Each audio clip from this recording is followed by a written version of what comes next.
Assalamualaikum warahmatullahi wabarakatuh. Alhamdulillah wassalatu wassalamu ala Rasulillah wa ala alihi wa sahbihi wa mawalah wa la hawla wa la quwata illa billahi wa ba'd. Alhamdulillah kembali kita bisa duduk untuk bertalabul ilmi.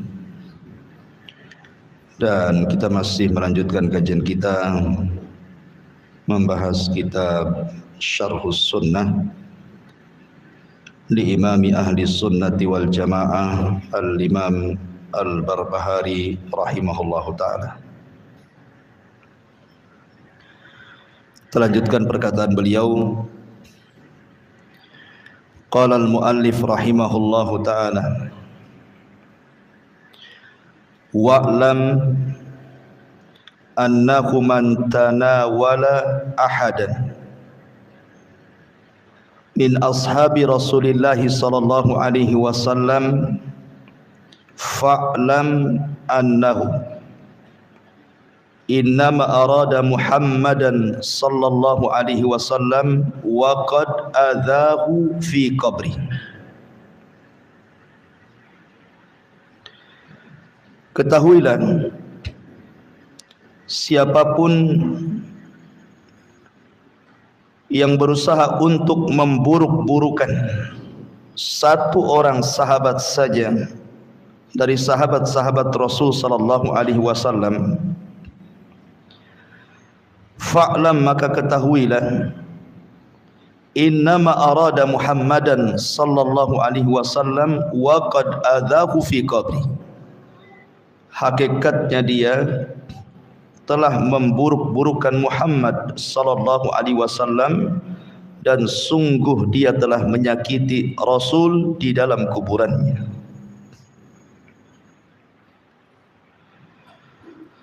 Taib. Di sini muallif rahimahullahu taala hendak membantah beberapa firqah dalam Islam.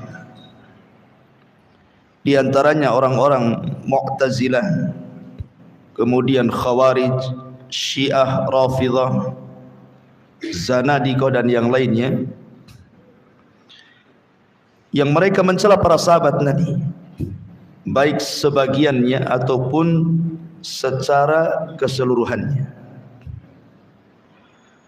Maka akidah Ahli Sunnah wal Jamaah menjelaskan di sini, siapapun yang mencela sahabat, hakikatnya dia telah mencela Nabi. Karena apabila mereka langsung mencela Nabi sallallahu alaihi wasallam, langsung mereka akan dikafirkan. Dan manusia pasti mencelanya. Kalau orang langsung mencela Nabi, pasti akan dicela manusia. Atau mengatakan Nabi kafir, pasti langsung dikafirkan manusia. Resikonya besar.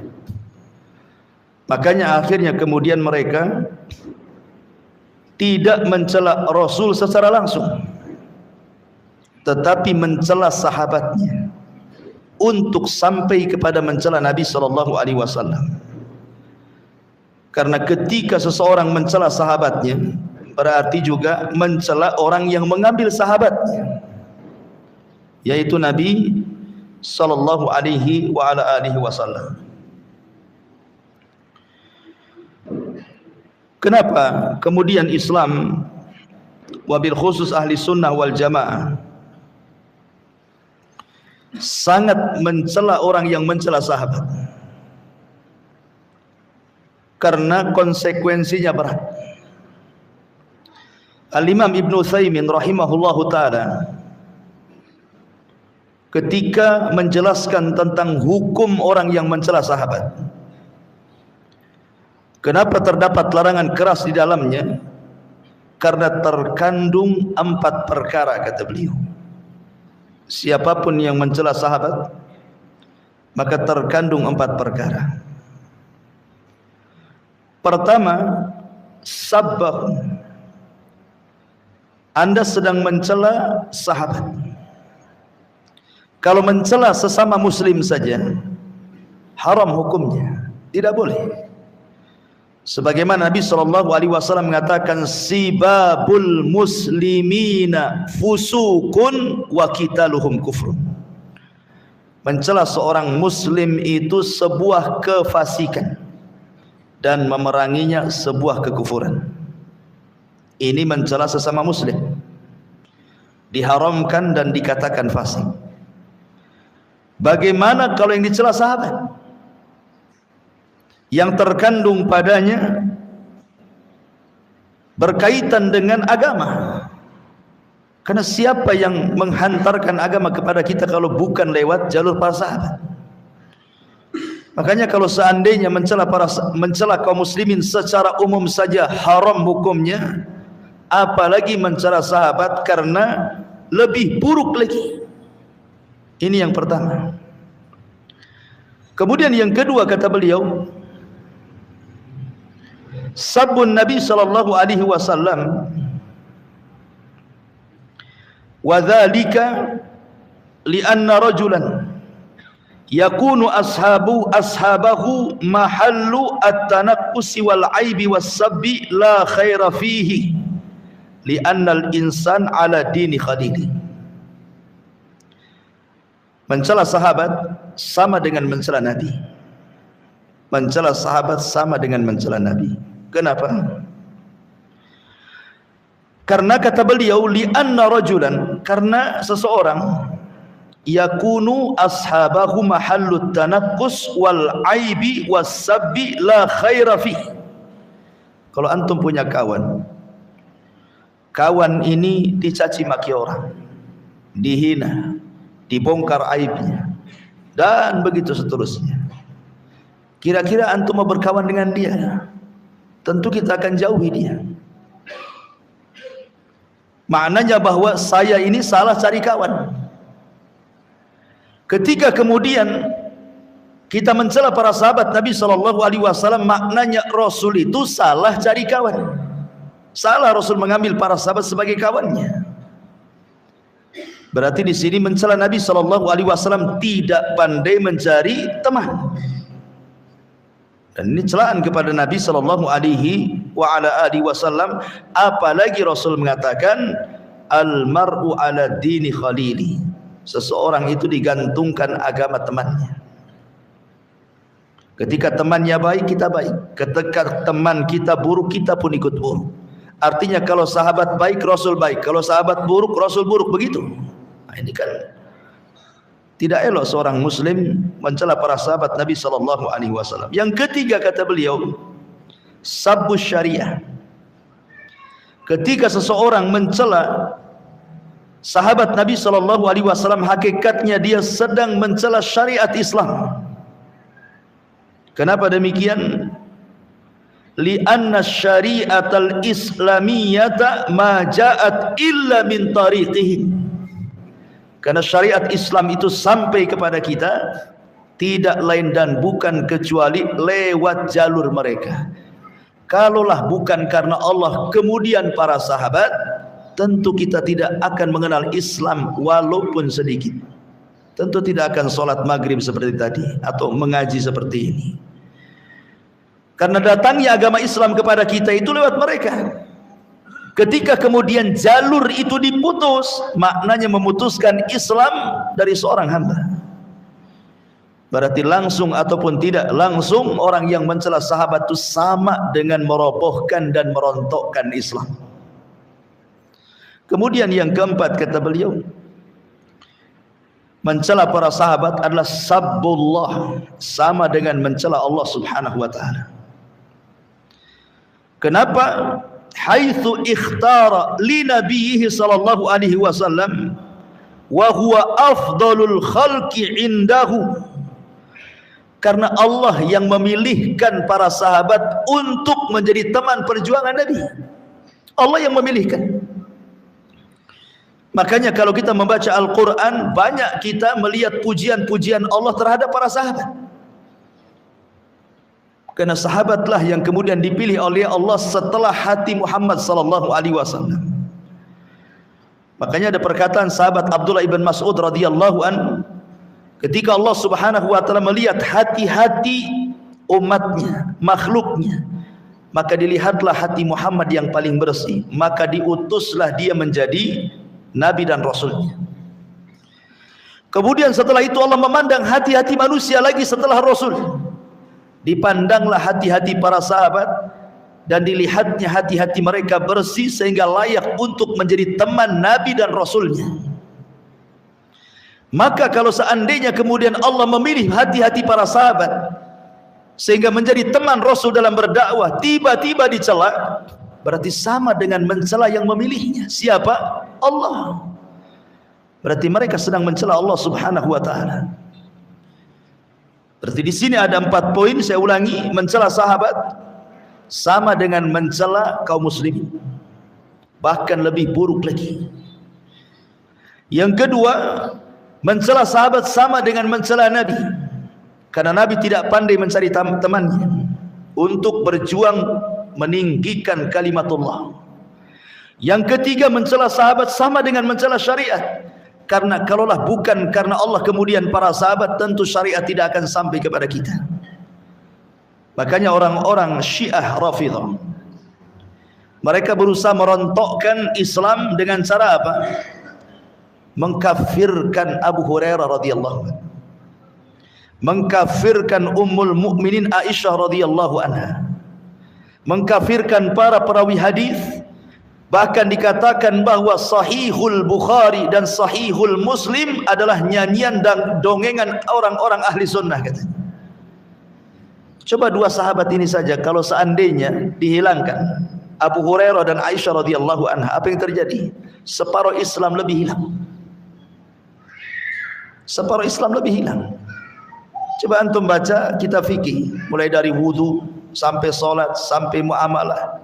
Itu paling banyak riwayat Abu Hurairah, dari Abu Hurairah, dari Aisyah, dari Abu Hurairah, dari Aisyah. Kalau dihilangkan 2 sahabat ini, hilang separuh Islam lebih. Makanya sama dengan mencela syariat namanya. Dan yang lebih parah lagi, mencela sahabat tidak langsung ataupun langsung sama dengan mencela Allah, dan ini yang lebih parah. Allah Subhanahu wa taala dicela. Ma'asyiral muslimin yang dimuliakan Allah Azza wa Jalla. Adapun rincian orang yang mencela sahabat, rincian orang yang mencela sahabat itu 5. Sebutkan para ulama ada 5. 1. Kalau mencela para sahabat Nabi sallallahu alaihi wasallam secara mujmal, secara umum, dia cela semua sahabat, maka orang yang mencela sahabat secara umum, maka dia kafir bi ijma'il ulama. Berdasarkan kesepakatan ulama, orang yang mencela sahabat Nabi sallallahu alaihi wasallam kafir. Ya, kafir. Makanya dikatakan oleh Imam Abi Zur'ah rahimahullahu taala, ketika dia mengatakan orang yang mencela sahabat Nabi sallallahu alaihi wasallam, dia mengatakan, man sabbah as-sahabata radhiyallahu an fa'lam annahu zindiqah. Siapa yang mencela sahabat, ketahuilah dia itu zindiq. Dan Imam Ahmad mengatakan, aku tidak melihat orang yang mencela sahabat memiliki bagian dalam Islam. Aku tidak memandang orang yang mencela para sahabat memiliki bagian daripada Islam. Ini yang pertama. Mencela secara umum sahabat Rasul, kafir. Yang kedua, mencela sahabat Rasul tidak secara umum, tetapi secara perorangan. Tetapi perorangan ini tawatarat, telah mutawatir keutamaannya dari lisan Nabi sallallahu alaihi wasallam. Jadi sahabat ini hadis-hadis datang secara mutawatir dari Nabi sallallahu alaihi wasallam tentang keutamaannya. Kalau dicela, kafir dia. Contohnya Abu Bakar Siddiq radhiyallahu anhu, Umar ibn Khattab radhiyallahu anhu, Utsman ibn Affan radhiyallahu anhu, Ali radhiyallahu anhu, Ini 4 sahabat mutawatir keutamaannya, baik di dalam Al-Quran ataupun dalam hadis Nabi SAW. Keutamaan Abu Bakar, Umar, Utsman, Ali itu banyak sekali. Tidak ada yang meragukan tentang kemuliaan mereka di hadapan Nabi SAW. Cukuplah hadis Rasul ketika Rasul mengatakan al-asyaratu al-mubasyiruna bil jannah, 10 sahabat yang dijanjikan masuk surga. Kata Rasulullah, nomor urut pertama Abu Bakar, tentu setelah Rasul. Kemudian nomor urut kedua Umar, kemudian Utsman, kemudian Ali, kemudian disebutkan Talha, Abdurrahman bin Auf, Abu Ubaidah, dan begitu seterusnya. Cukup hadis ini.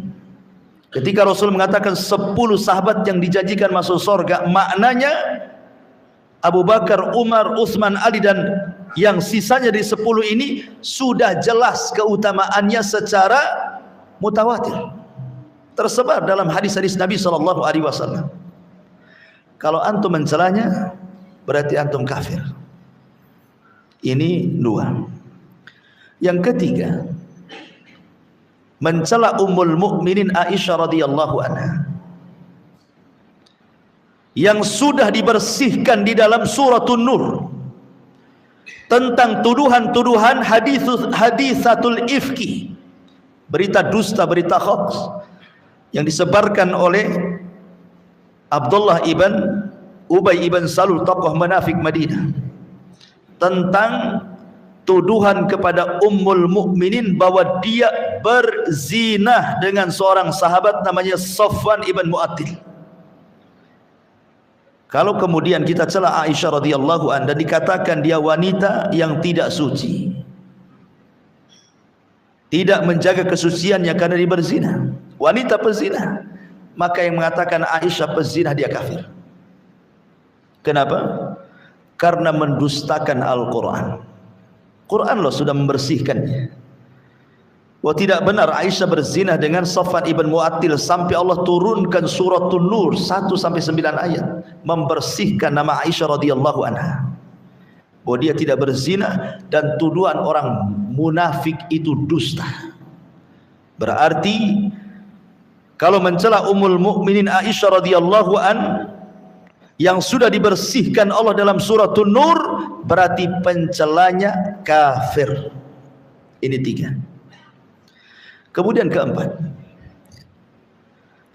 mencela para sahabat Nabi SAW di satu sisi, di sisi lain dia melebihkan sahabat yang lain.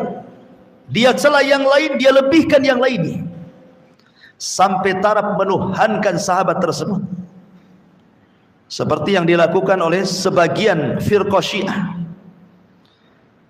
Mereka mencela Muawiyah, mereka mencela Abu Bakar dan Umar, tapi di satu sisi mereka mengagungkan Ali sampai taraf ketuhanan, mengetahui bahwa Ali itu tahu tentang yang gaib, dan begitu seterusnya. Maka ini kafir. Berarti sudah 4. Dan yang terakhir, ini tidak kafir.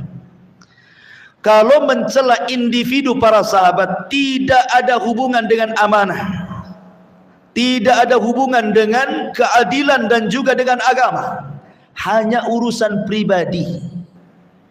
Seperti mengatakan sahabat yang satu ini pengecut, sahabat yang satu ini bakhil, sahabat yang satu ini tidak ikut perang, tidak pemberani. Berarti ketika mencela individu sahabat dan tidak mencela agama dan amanahnya, berarti hanya sekedar fasik saja. Berarti saya ulangi, yang hukumnya kafir 4, yang satu fasik. Yang pertama, kalau dia mencela sahabat secara mujmal, umum sahabat dicela, kafir. Yang kedua, ketika dia mencela individu sahabat yang sudah jelas-jelas keutamaannya mutawatir, disabdakan Rasul di banyak riwayat, seperti Abu Bakar, Umar, Utsman, Ali, atau sahabat yang sisanya yang 10 mubasyiruna bil jannah, kalau dicela kafir. Atau yang ketiga, kita masih menuduh Ummul Mukminin Aisyah radhiyallahu anha kafir, katakan Quran. Kemudian yang keempat, Anda merendahkan sahabat dan mengangkat sahabat yang lain sampai taraf ketuhanan, kafir juga seperti orang-orang Syiah. Kecuali satu, kalau mencela secara individu tapi bukan menyangkut agama, tidak menyangkut amal, hanya individu saja, tabiat dia. Mungkin kita katakan dia jaban, penakut, ya, tidak pemberani, tidak ikut perang Badar, tidak ikut perang Uhud dan begitu seterusnya, atau dia bakhil, kedekut dan begitu seterusnya, maka tidak sampai ke taraf kafir, tetapi hanya sekedar fasik saja. Ini rincian secara global hukum mencela sahabat Nabi SAW. Baik, kita akan masuk kepada beberapa dalil larangan. Al-Imam At-Tabrani menyebutkan dalam kitabnya Al-Kabir dari sahabat Abdullah bin Abbas radhiyallahu anhuma, dari Nabi SAW. Nabi SAW mengatakan, man sabba ashabi fa'alaihi la'natullahi wal malaikah wan nasi ajmain.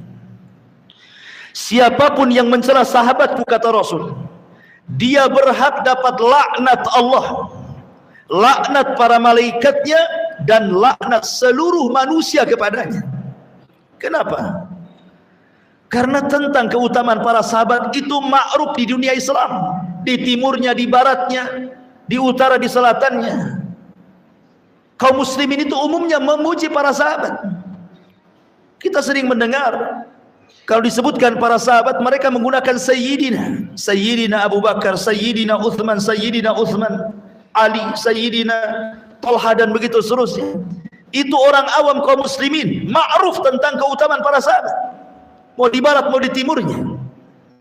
Makanya ketika kemudian tiba-tiba dia mencela sahabat yang sudah mutawatir satu dunia kaum muslimin mengenal siapa para sahabat, tiba-tiba ada orang mencelanya, wajar dia dapat laknat. Laknat malaikat semuanya, laknat Allah, dan laknat kaum muslimin secara keseluruhan. Naudzubillah. Dan laknat itu dijauhkan dari rahmat dan didekatkan dengan azab. Ini ancaman berat bagi orang yang mencela sahabat.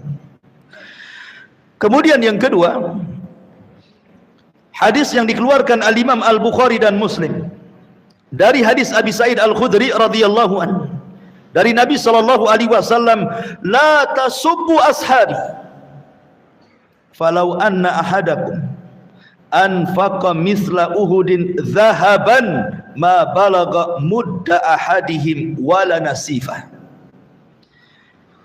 Jangan kalian celah sahabatku, karena kalau salah seorang di antara kalian memiliki satu jabal Uhud. Kalau antum yang pernah umrah, antum pasti melihat gunung Uhud di kota Madinah itu terbentang panjang dan besar. Itu gunung terbesar di kota Madinah. Kalaulah jabal Uhud itu Allah robah menjadi emas dan itu milik antum, antum infakkan semuanya. Satu gunung Uhud itu tidak mampu menandingi pahala para sahabat walaupun satu mud. Ini satu, walaupun segini kata Rasul.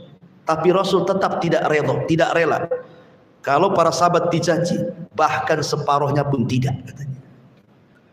Satu mud, separuhnya pun tidak. Sampai Rasul tidak rela, ya. Tidak bisa mengimbangi pahala para sahabat walaupun satu mud. Satu mud itu sudah kecil, kata Rasulullah, karena tidak redhonya, separuhnya pun tidak, katanya. Sampai seperti itu Rasul sallallahu alaihi wasallam mengimbangi bagaimana besarnya pahala para sahabat walaupun hanya sekedar melihat Rasul kemudian mati di atas agama Rasul. Itu sudah cukup. Kemuliaan yang tinggi sampai kata Abdullah ibn Umar radhiyallahu anhuma, seandainya antum habiskan hidupmu, semua hidup antum dihabiskan untuk ibadah, mulai dari lahir sampai wafat, tidak pernah maksiat, antum habiskan usianya, tentu antum dapat pahala banyak, kan? Kata Abdullah ibn Umar, satu waktu yang dimiliki para sahabat di zaman Rasul itu lebih baik dibandingkan seluruh hidup antum dihabiskan untuk ibadah, katanya.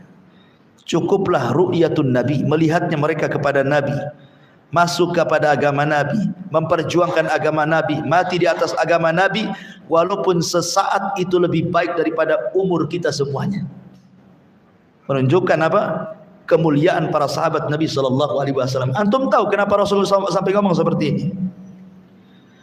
Suatu ketika Khalid ibn Walid, ma'ruf Khalid ibn Walid, panglima perang Islam yang tidak pernah terkalahkan saat perang baik di zaman jahiliyah ataupun dalam Islam. Dia mencela Abdurrahman ibn Auf. Abdurrahman ibn Auf as-sabiqun al-awwalun. Jarak antara masuk Islam Abdurrahman bin Auf dengan Khalid terpaut 20 tahun. Ya, terpaut 20 tahun. Abdurrahman masuk Islam dulu, 20 tahun setelahnya baru Khalid. Karena Khalid ini masuk Islam pada tahun 7 Hijriah.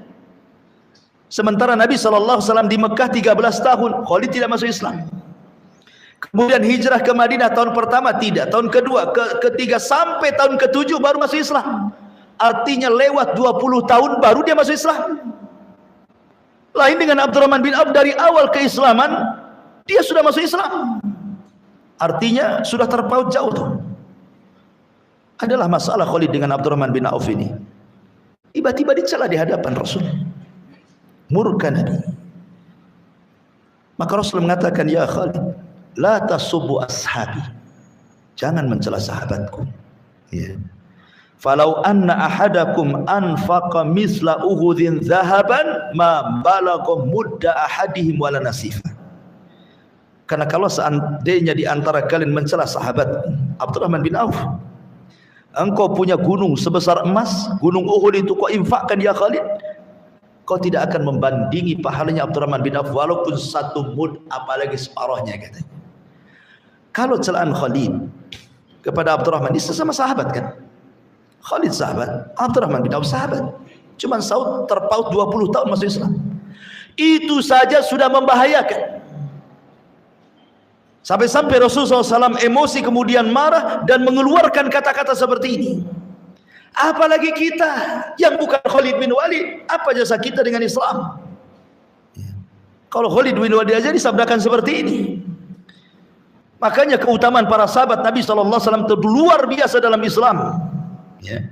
Kemudian juga disebutkan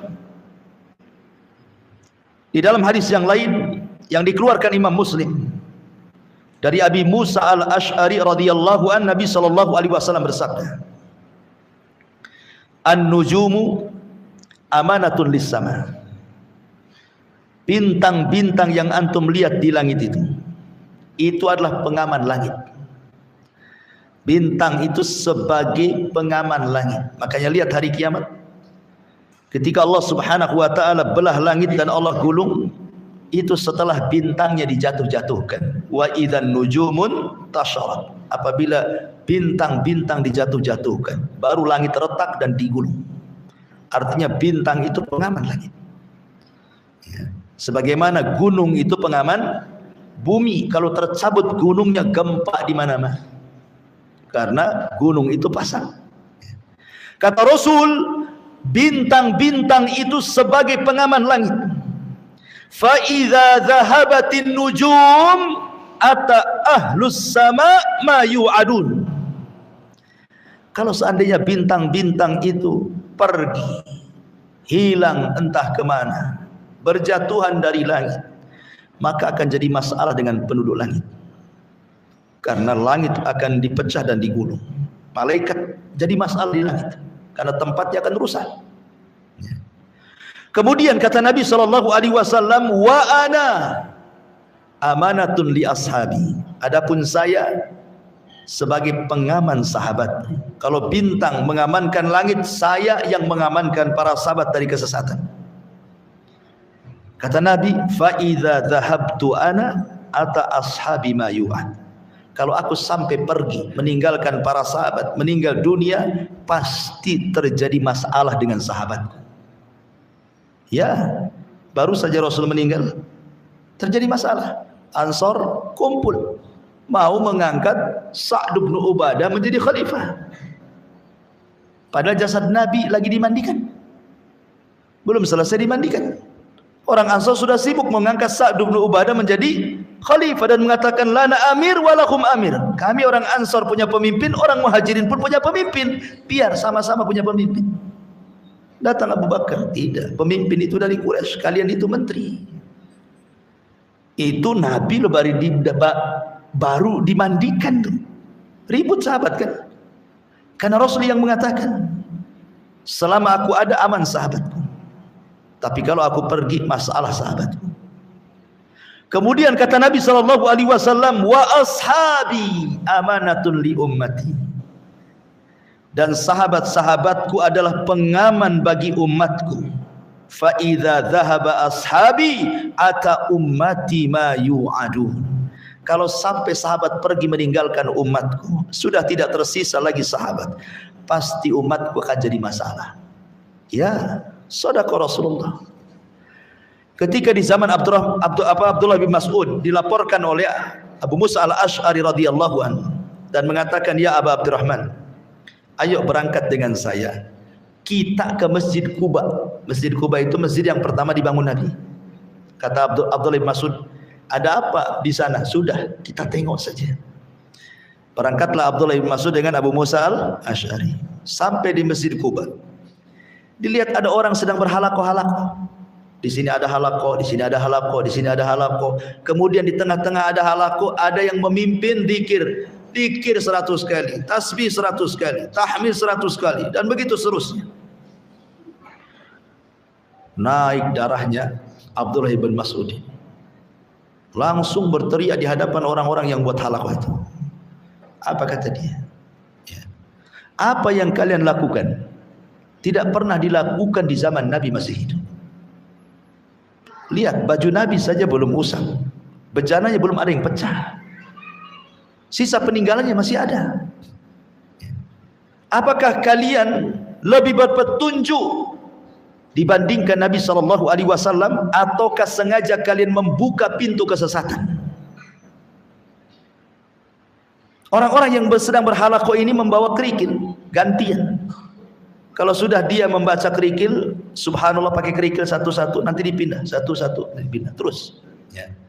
Kata Abdullah bin Mas'ud radhiyallahu anhu, sebaiknya kerikil yang di tangan kalian itu, hitung kesalahan kalian dengan kerikil itu. Aku jamin kebaikan kalian tidak hilang. Hitunglah kesalahan kalian dengan kerikil yang ada di tangan kalian. Fa ana dhaminun, kata Abdullah bin Mas'ud, dan saya jamin kebaikan kalian tidak akan hilang. Ma'asyiral muslimin yang dimuliakan Allah Azza wa Jalla. Kata perawi yang meriwayatkan hadis ini dari asar ini, dia mengatakan, dan di tengah-tengah halaqah-halaqah yang melakukan zikir itu tidak ada satupun sahabat Nabi.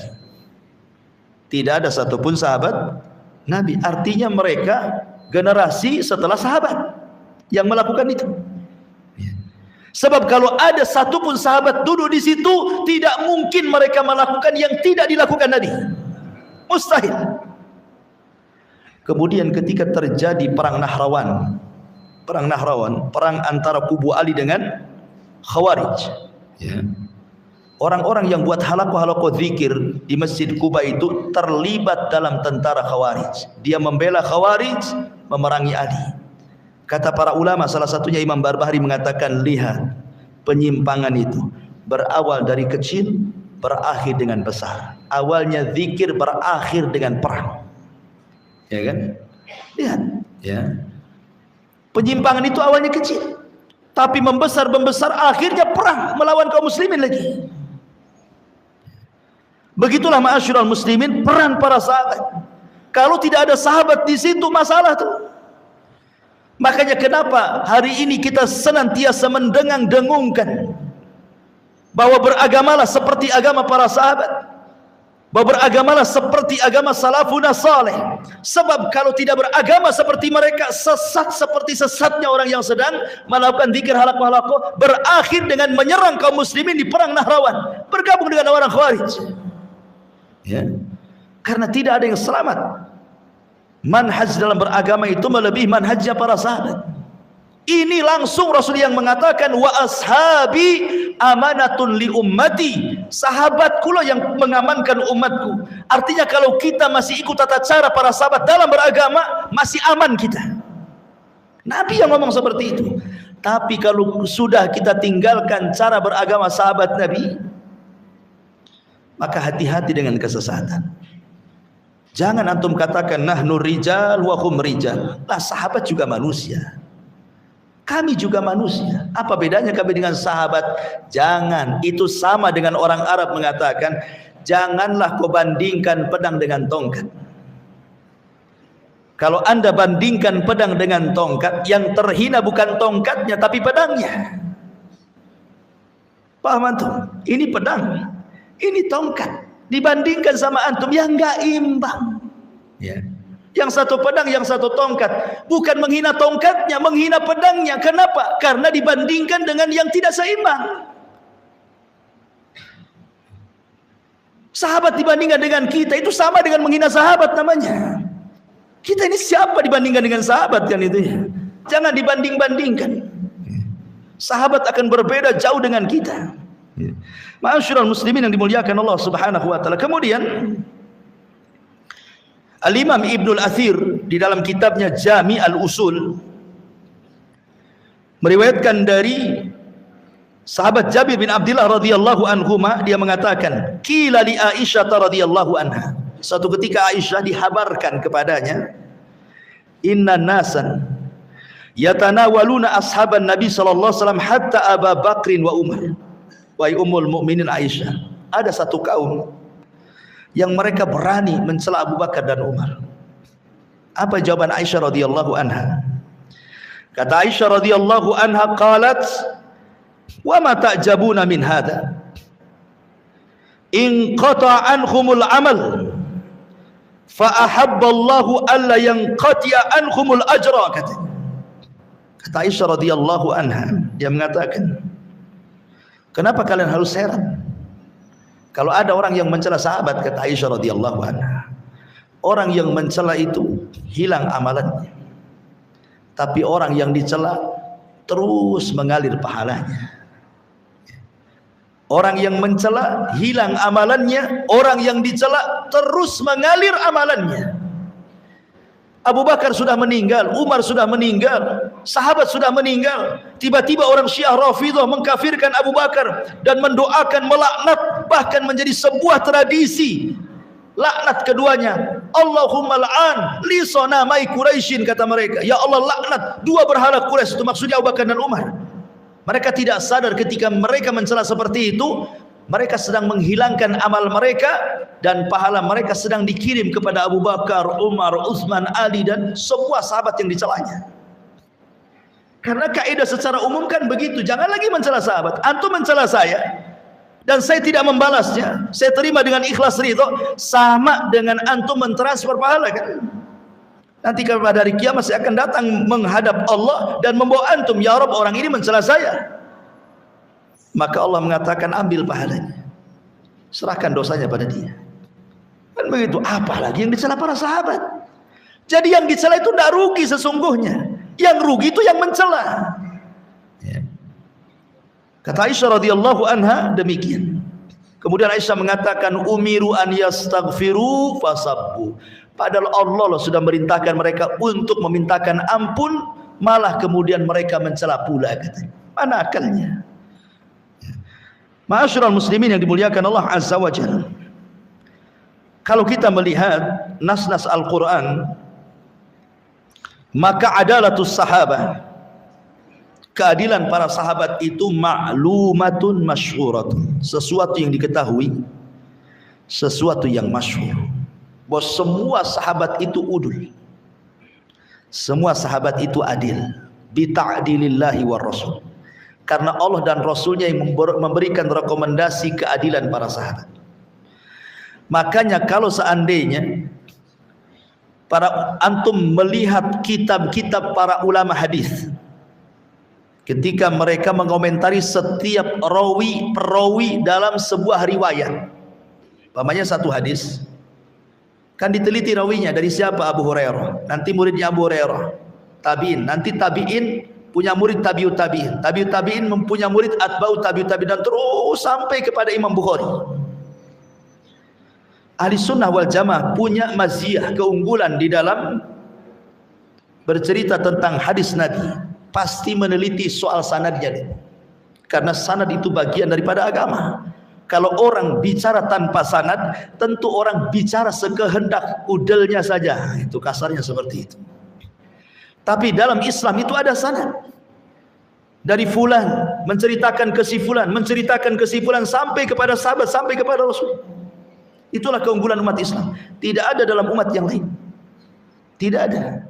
Kita lihat umat Nasrani ketika menukilkan perkataan, umpamanya dalam Injilnya, Matiusnya ataupun Lukasnya atau yang lainnya, mereka tidak punya silsilah. Telah menceritakan muridnya Isa, muridnya punya murid, muridnya punya murid, sampai kepada mereka nggak ada, saya belum pernah dengar.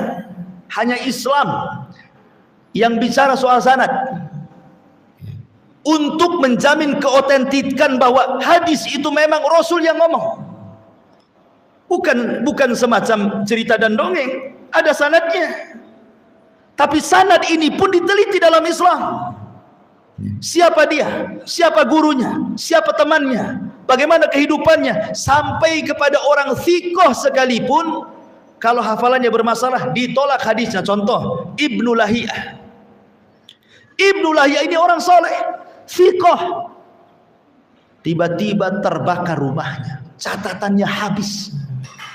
Karena dia letakkan ilmunya di catatan. Karena ulama dulu itu terbagi dua, ada dhabtus sadri, ada dhabtul kitabah. Ada yang kuat hafalan sehingga dia tidak mencatat, ada yang lemah hafalan sehingga dia mencatat. Lah Ibnu Lahiyah ini termasuk orang yang dhabtul kitabah, meletakkan ilmunya di catatan. Terbakar rumahnya, habis catatannya. Akhirnya dia meriwayatkan yang ingat di kepalanya. Dari sini ulama menghukumi riwayat yang ada Ibnu Lahiyah dhaif. Kenapa? Karena ikhtalata hifdhuhu, hafalannya bermasalah. Karena ilmunya di bukunya, sehingga ketika hafalan kemungkinan iya kemungkinan tidak kan dilemahkan para ulama. Setiap riwayat dari Ibnu Lahiyah kalau terjadi sebelum terbakar diterima, tapi setelah terbakar rumahnya ditolak oleh para ulama. Begitulah telitinya para ulama ketika meneliti sebuah riwayat. Jadi per orangnya itu sampai kepada tingkat tabi'in generasi kedua masih diteliti. Tapi ketika sampai ke sahabat berhenti para ulama. Tidak berani meneliti. Coba, ketika sampai saja ke sahabat langsung diam para ulama. Tidak ada yang berani mengomentari, oh sahabat ini thiqah, sahabat ini dhaif, sahabat ini wahin, sahabat ini dhaif. Tidak berani. Nggak ada satupun ulama dalam kitab-kitab ilal, rijal dan begitu seterusnya yang berani mengomentari sahabat seperti mengomentari para tabi'in, tabi'in di bawahnya. Kenapa tidak berani? Karena semua sahabat udul, semua sahabat itu tingkatannya adil, bita'dilillahi war rasul. Karena Allah yang membuat sahabat adil dan rasulnya. Allah mengatakan kullan wa'adallahul husna, semua sahabat dijanjikan kebaikan. Kata Imam Ibnu Hazm, kebaikan di sini artinya sorga. Maknanya semua sahabat dijamin masuk sorga. Apakah orang yang dijamin masuk sorga masih dipertanyakan dia thiqah atau tidak, terpercaya atau tidak, lemah atau tidak? Udah dijamin masuk sorga, masa diteliti lagi? Gimana ceritanya? Ya. Berarti ma'asyiral muslimin yang dimuliakan Allah Subhanahu wa taala, kalau memang Allah Subhanahu wa taala dan juga Rasulnya sudah menganggap sahabat ini manusia-manusia adil, tidak berhajat bagi kita ketika ada orang yang mencela sahabat. Tinggalkan, biarkan. Ya. Karena Allah, cukuplah pujian Allah kepada sahabat menjadikan cacian manusia tidak berguna. Ma'asyiral muslimin yang dimuliakan Allah Subhanahu wa taala, karena kalau seandainya Allah sudah memuji para sahabat di dalam Al-Qur'an, tidak ada guna cacian manusia. Ketika Allah sudah mengatakan radhiyallahu anhum, Allah ridha kepada sahabat, tidak ada guna orang yang mencela sahabat. Allah sudah ridha, Rasul sudah ridha, maka yang lainnya dianggap kecil. Enggak perlu ditengok, enggak perlu dilihat kepada orang-orang yang mencela sahabat Nabi sallallahu alaihi wasallam. Ma'asyiral muslimin yang dimuliakan Allah Subhanahu wa taala. Makanya kita melihat beberapa ucapan para ulama. Perhatikan ucapan Abdullah ibn Mas'ud radhiyallahu anhu. Idza dzukira ashabi fa amsiku wa idza dzukiratin nujum fa amsiku wa idza dzukiral qadaru fa amsiku. Apabila disebut tentang sahabat, lisan kita diam. Maknanya kalau kita bercerita tentang perang Ali dan Muawiyah, contoh dalam perang Siffin atau perang Jamal antara kubu Ali, Aisyah, Tolha dan Zubair, ya, itu kan perang saudara, semua sahabat. Di dua kubu masing-masing ada korban meninggal, semua sahabat tadi. Kalau kita mendengar kisah perangnya para sahabat, kata Abdullah bin Mas'ud, fa'amsiku, tahan lisan kita. Jangan menyalahkan satu di antara yang lainnya, seperti mengkafirkan Muawiyah karena kurang ajar dengan Ali, ya. Kemudian mengkafirkan Yazid karena merebut kekuasaan, harusnya Husain, Hasan dan begitu seterusnya. Nggak boleh. Walaupun secara kajian ilmiah kebenaran ada di pihak Ali, kesalahan ada di pihak Muawiyah. Dari mana kita tahu? Dari ucapan Ammar ibn Yasir ketika dia menggendong batu saat membangun Masjid Nabawi. Apa kata Rasulullah? Ya Ammar, sataqtuluka fi'atun baqiyah. Hei Ammar, engkau akan dibunuh kelompok pemberontak. Rupanya ketika terjadi perang Siffin, Ammar meninggal. Pas dilihat, di mana kubu Ammar? Rupanya Ammar ikut kubu Ali. Berarti siapa pemberontaknya? Muawiyah. Walaupun secara kebenaran memang Ali lebih benar dibandingkan Muawiyah, tapi kita dilarang mencela Muawiyah. Makanya fa'amsiku, lisan kita jangan lancang, jangan mengatakan mencaci maki Muawiyah. Muawiyah bersikap itu punya ijtihad, dan seorang mujtahid apabila berijtihad salah tetap dapat satu pahala, apalagi dia benar dua pahala. Dan mereka ahlul ijtihad. Muawiyah itu katibu wahyu Nabi, dia penulis wahyu. Muawiyah ini orang yang dipuji Nabi juga.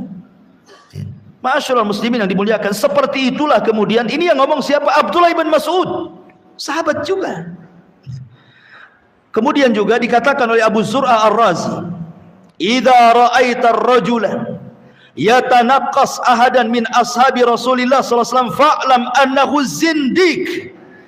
Apabila engkau melihat ada seseorang yang mencela sahabat Rasul, ketahuilah dia adalah zindik. Zindik itu lebih tinggi dibandingkan munafik. Sudah azan ya, azan dulu lah. Nah, kita tambah sedikit, silakan azan dulu.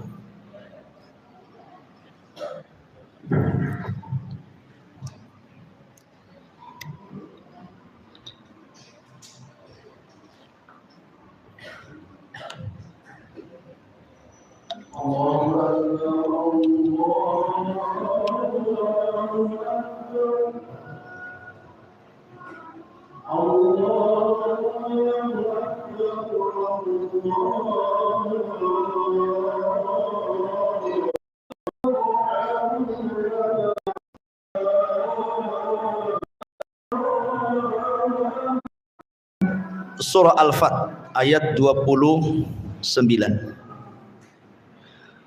Allah Subhanahu wa taala berfirman, Muhammadu Rasulullah walladzina ma'ahu asyidda'u 'alal kuffar ruhama bainahum tarahum ruk'an sujjadan yabtaghuna fadlan minallahi wa ridwana simahum fi wujuhihim min athari sujud dzalika mathaluhum fit Taurati wa mathaluhum fil Injil kazar'i akhraja syat'ahu fa'azarahu fastaghlad wastawa ala suqi yu'jibuhu zurra'u liyaghidha bihimul kuffar wa'adallahu alladhina amanu wa amilus salihat minhum maghfiratan wa ajran 'azima. Muhammad itu adalah utusan Allah, dan orang-orang yang bersama dia sangat keras terhadap orang-orang kafir, tetapi sangat sayang sesama mereka. Kamu lihat mereka ruku, kamu lihat mereka sujud mencari karunia Allah dan keridhaannya. Tanda-tanda mereka tampak pada muka-muka mereka dari bekas-bekas sujud mereka. Demikianlah sifat-sifat para sahabat juga tercantum dalam Taurat, dan sifat-sifat mereka juga tercantum dalam Injil, yaitu seperti tanaman yang mengeluarkan tunasnya, maka tunas itu menjadikan tanaman itu kuat, lalu menjadi besarlah dia dan tegak lurus di atas pokoknya. Tanaman itu menyenangkan hati-hati penanamnya, karena Allah hendak menjengkelkan hati-hati orang kafir. Allah menjanjikan kepada orang-orang yang beriman mengerjakan amal saleh, di antara mereka ampunan dan pahala yang besar. Lihat dalam surah Al-Fat ini bagaimana Allah Subhanahu wa taala menggambarkan sifat-sifat para sahabat. Para sahabat rajin ibadah, tarahum ruk'an sujada. Bagaimana mereka orang-orang yang rajin ruku dan sujud dan senantiasa mencari karunia Allah Azza wa Jalla. Kemudian setelah itu Allah jelaskan sampai kepada sifat-sifat mereka terdapat dalam Injil dan Taurat. Lihat, terdapat dalam Injil dan Taurat. Maksudnya apa? Kenapa Taurat mencantumkan sifat-sifat para sahabat yang akan lahir jauh-jauh dari Nabi Musa ke Rasulullah itu berapa ratus tahun tuh? Tapi sudah digambarkan sifat-sifatnya. Karena para sahabat itu akan menjadi saksi kelak pada hari kiamat kepada setiap para nabi dan rasul ketika didatangkan kepada umatnya. Sampai disebutkan dalam hadis yang sahih, kalau tidak salah dalam Sahih Bukhari, ketika Allah Subhanahu wa taala mendatangkan Nuh alaihi salam dan juga umatnya. Kemudian Allah Subhanahu wa taala bertanya kepada Nuh, "Ya Nuh, sudahkah kau sampaikan risalahku kepada umatku?" Kata Nuh, "Sudah." Kemudian Allah mengatakan kepada umatnya, "Wahai umat Nuh, betul Nuh sudah menyampaikan risalahku kepada kalian." Maka umatnya mengatakan, "Kadzaba Nuh, Nuh sudah berdusta ya Rabb. Tidak ada Nuh itu menyampaikan risalahku kepada kami." Katanya. Kurang ajar umatnya. Maka Allah mengatakan kepada Nuh, "Nuh, tidak ada umatmu mengatakan kau menyampaikan risalahku kepada mereka. Kau punya saksi bahwa engkau sudah menyampaikan risalahmu kepada mereka?" Maka Nuh mengatakan, "Ya, aku punya saksi, Muhammadun wa ummatuhu." Saksiku adalah Muhammad dan umatnya. Dan umat Muhammad pertama kali siapa? Para sahabat. Ya. Dari sini menunjukkan, lihat, para sahabat Nabi sallallahu alaihi wasallam wabil khusus dan juga umumnya umat Islam akan menjadi saksi bagi umat-umat sebelum Islam. Fa kaifa idza ji'na min kulli ummatin bi syahid wa ji'na bika ala haula'i syahida, kata Allah. Bagaimana kalau seandainya kami datangkan pada tiap-tiap umat ini saksi dan engkau menjadi saksi bagi mereka? Ini fadilah keutamaan para sahabat Rasul. Ya. Makanya kemudian watak-watak para sahabat sudah dicantumkan dalam Taurat dan Injil. Begitulah kehebatan para sahabat, kemuliaan, ketinggian para sahabat Nabi sallallahu alaihi wasallam. Kemudian Allah mempermisalkan di sini, kazar'i akhraja syat'ahu fa azarahu fastaghlada wastawa 'ala suqi. Lihat, Allah mempermisalkan bagaimana sahabat-sahabat Rasul seperti tanaman yang mengeluarkan tunasnya. Kemudian tunas itu menjadi tanaman yang kuat dan besar. Kemudian dia pun tegak lurus dan tinggi, menjadi cantik dan indahlah tanaman itu, sehingga menyenangkan yang menanamnya. Siapa yang menanamnya? Rasulullah. Siapa yang ditanamnya? Para sahabat. Rasul berhasil mentarbiyah para sahabat sehingga menjadi umat yang Allah katakan, kuntum khaira ummah, kalian sebaik-baik umat yang dikeluarkan kepada manusia. Itulah para sahabat Rasul, karena khitab ayat ini pertama kali kepada mereka, membanggakan Rasul. Untuk apa? Liyaghaidha bihimul kuffar, untuk membuat jengkel orang kafir. Kata Imam Malik rahimahullah ta'ala, berdalil dengan ayat liyaghidha bihimul kuffar, bahwa dengan keberhasilan Rasul mendidik para sahabat sehingga menjadi sebaik-baik umat, membuat jengkel orang kafir. Inilah dalil tentang kafirnya orang yang mencela sahabat. Inilah dalil sebagai dalil hukum mencela sahabat kafir, karena Allah mengatakan liyaghidha bihimul kuffar, katanya, supaya jengkel orang kafir. Berarti kalau orang yang jengkel kepada sahabat, kafir dia, karena orang kafirlah yang jengkel dengan sahabat. Orang mukmin mana ada jengkel dengan sahabat, justru mencintainya, gitu maksudnya. Paham ya? Ma'asyiral muslimin yang dimuliakan Allah. Terakhir ucapan Syekhul Islam Ibn Taimiyah rahimahullahu taala. Qala Syekhul Islam Ibn Taimiyah rahimahullahu taala, man za'ama anna as-sahabata irtaddu ba'da Rasulillah illa nafaran qalilan fahada la raiba fihi kufrun. Kata Syekhul Islam, barang siapa yang menyangka sahabat itu murtad setelah Rasul kecuali sedikit. Sebagaimana orang Syiah mengatakan sepeninggal Rasul semua sahabat kafir, kecuali beberapa. Salman Al-Farisi kata dia tidak kafir. Kemudian sahabat siapa lagi yang tidak kafir? Ammar bin Yasir tidak kafir, kata. Kemudian Miqdad Ibnul Aswad tidak kafir. Kemudian disebut hanya beberapa orang, tidak lebih dari 10 orang ke bawah, hanya bisa dihitung dengan jari. Inilah yang tidak kafir. Adapun semua sahabat itu kafir, kata orang Syiah. Maka kalau sampai meyakini seperti keyakinan Syiah, sepeninggal Rasul semua sahabat kafir, termasuk Abu Bakar, Umar dan yang lainnya, kecuali hanya 5 atau 6 orang saja, maka Ibnu Taimiyah mengatakan fala syakka fala raiba fihi kufrun, tidak diragukan lagi bahwa pengucapnya adalah kafir, karena sama dengan pengkafirkan mujmal para sahabat. Wallahu a'lam bishawab. Mudah-mudahan manfaatnya. Subhanakallahumma bihamdika asyhadu an la ilaha illa anta astaghfiruka wa atubu ilaik. Allahu ta'ala alam. Assalamualaikum warahmatullahi wabarakatuh.